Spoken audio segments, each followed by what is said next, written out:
Saudara, air nira atau ijuk merupakan salah satu minuman sadapan dari pohon aren yang favorit untuk incaran warga selama bulan suci Ramadan.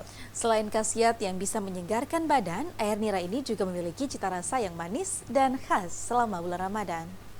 Air nira menjadi salah satu pilihan warga di kota Loksmawe untuk berbuka puasa.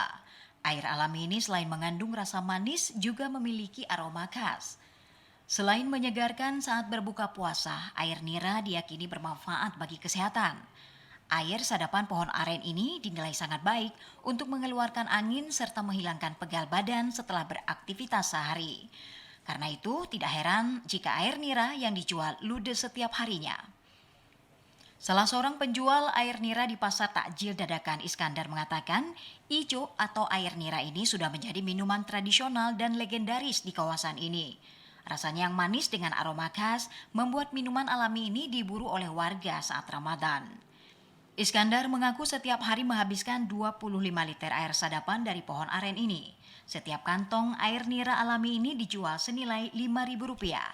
Selain karena rasanya yang manis lantaran masih alami, harga yang dijual juga terjangkau sehingga minat warga untuk membeli terus meningkat. Ya, ini ijo kalau bahasa Aceh. Kalau bahasa Indonesia ini aren. Kan di sini dikejar sama orang-orang yang di sini.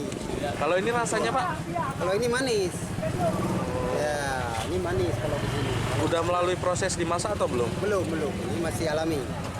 Khusus di bulan Ramadan, Iskandar hanya menjual air aren saja, sementara di bulan biasa diolah menjadi gula merah. Untuk diketahui, tak hanya inira, takjil lain juga menjadi incaran untuk berbuka puasa di bulan Ramadan. Salah satunya rujak manis atau rujak mame. Minuman ini juga takjil legendaris, campuran dari buah timun, nanas, mangga, dan sawo yang disatukan dengan manisan cabai.